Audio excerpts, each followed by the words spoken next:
Hello, my name is Aditya. My register is 18MS1025 and I am going to present my topic on interface analysis. So what is interface analysis? Interface analysis actually identifies interfaces and interactions between solution and their components. So the interface types are user interfaces, that is the GUI and the CLI, which are the most common, and the data interfaces that occurs between the systems, and the application programming interfaces, hardware devices, business processes, and people external to the organization. So the interface analysis clearly is the process of clearly defining and clarifying who are the users of this interface, which means like um, who are the um, end users. That means who are the people who are actually going to use the interface. Are they like beginner or they beginner to that interface, or they intermediate, or they advanced, like that? And what information and volume of data is exchanged. So what kind of what information and what kind of information and what volume of data, what amount of data is being exchanged between the uh, our that interface and the user, and when will the information be exchanged, and how frequently? So when will the information will be exchanged, on what basis, and how frequently the uh, data is exchanged, and where the information will occur, and why the interface is needed, and how the interface should be implemented. So these questions will actually define and clarifies the interface analysis. So interface analysis means understanding one, the people, end users who will interact with the system through the interface. As I said earlier, it's about understanding about the users of the system, and secondly, the task that end users must perform to their work. So the what task that the end users must perform in the user interface to complete their work or achieve their work, and the content that is presented as part of the interface to complete that work, and the environment in which this task will be executed. So this is the user interface life cycle, and first it begins with interface analysis. Secondly, interface design. Third is implementation, and fourth is interface validation. Now we should see this in detail in the upcoming slides. The first one is interface analysis. It focuses on the profile of the users who will interact with the system. It will This step is all about understanding the users of the system, and it concentrates on users, task, content, and work environment, studies different models of system function, and it actually delineates the human and computer oriented tasks that are required to achieve system function. So next step is designing the interface. So interface design, it defines a set of interface objects and actions, and their screen representation that enable a user to perform all defined tasks in a manner that meets every usability defined for the system. So this is all about defining the interface object through which the user will interact with the interface. Nextly is interface construction. After defining the design, we must construct it. So the construction begins with a prototype that enables usage scenarios to be evaluated, and it continues with development tools to complete the construction. So next is interface validation, which focuses on the ability of the interface to implement every user task correctly, to accomplish all task variations, and to achieve all general user requirements. So it focuses on the ability of the interface to perform every task according to the task that it had been given, and the degree to which the interface is easy to use and easy to learn. Because if it's easy to use and easy to learn, then the user will actually um, like this interface more, and the user can perform their task easily, and the user's acceptance of the interface is to useful tool in their work. Yes, after they take it as easy and easy to use and easy to learn, they will surely accept the interface, and they will see it as a useful tool to their work. So interface analysis is an example. So interface name, first interface is Oracle Apps. The data to be transferred is between project master and employee master. So the frequency of update is once a day, and the time of update is midnight. So this defines that the Oracle app is used by project master and the employee master, and the data is actually updated once a day, and the time of update is occurring at midnight. So another feature of this Oracle app is timesheet. This is updated once in a week, and it occurs at Saturday 12 p.m. And the attendance system is uh, is a swipe data which is updated once a day, and the update time is midnight. So next comes user analysis.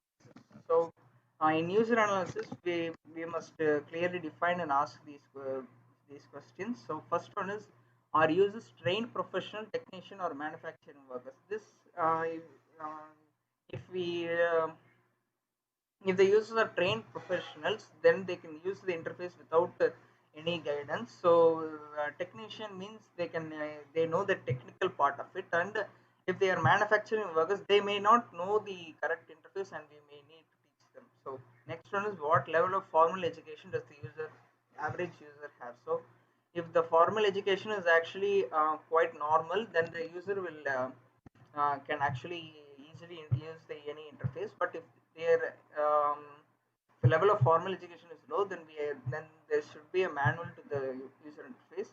And thirdly, are the users capable of learning from written materials, or have they expressed a desire for classroom training? So different people actually prefer different methods of teaching. So uh, the, so we must identify it, and we must teach accordingly.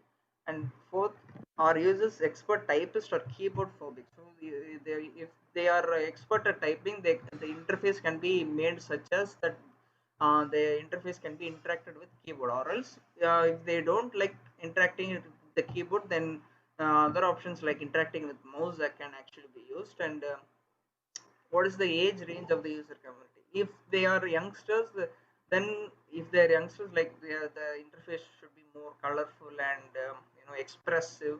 And if they are maybe above 18 or something, they can the interface can be like quite normal. And how are the users compensated for the work they perform? So um like, one second.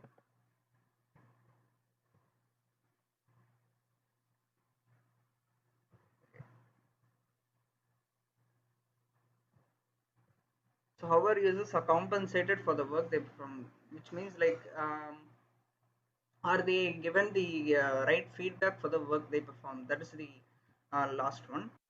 And the next one is the golden rules of user interface design. The first rule is to place the user in control.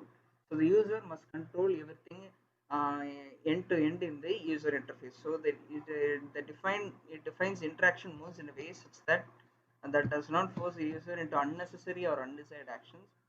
Provide for it provides for flexible reaction. Provide for flexible reaction, and also allow user interaction to be interruptible and undoable. Means the user interface can be interrupted at any time, and can also be undoable at any time.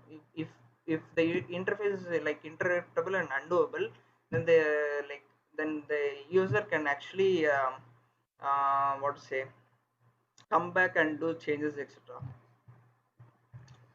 The golden rules of user interface design. Next one is the reduce the user's memory load. So we must not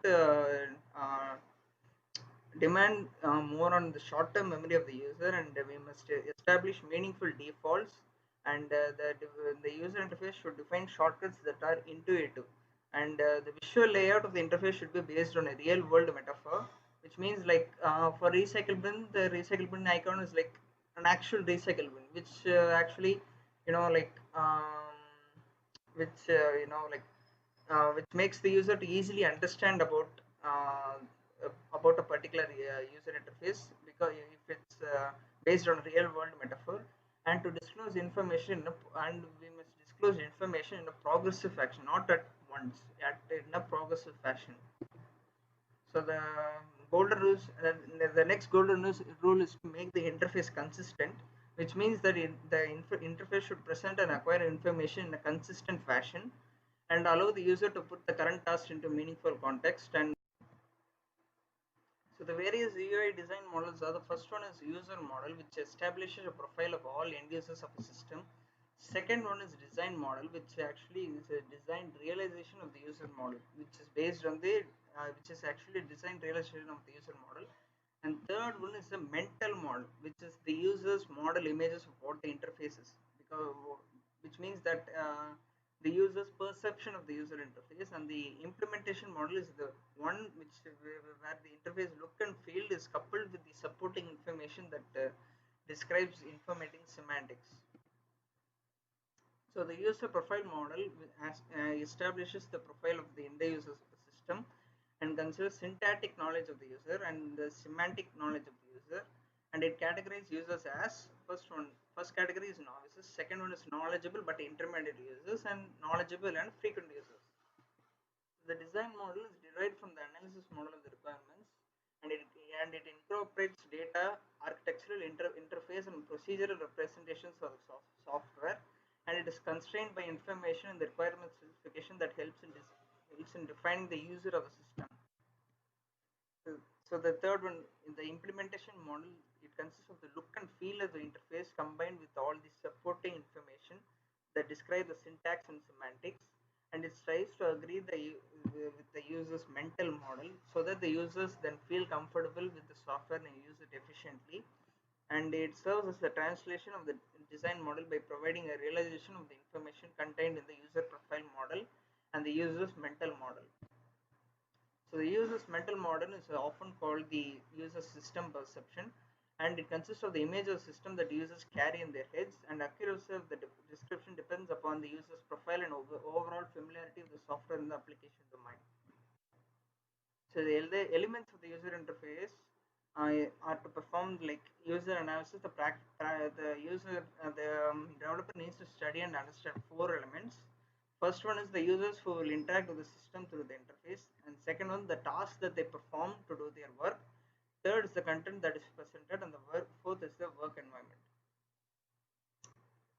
So the user analysis actually begins with understanding the users themselves and how these people use the system, and these information can be obtained from user interviews with the end users, sales input from the sales people who interact with the customers and the users on a regular basis, and also from marketing input based on analysis to understand how different population segments might use the software. And fourthly, the input from the support staff who are aware of what works and doesn't, what users like and dislike, what feature generates questions, and features that are not ready to use. So a set of questions should be answered during user analysis. That's it. Thank you.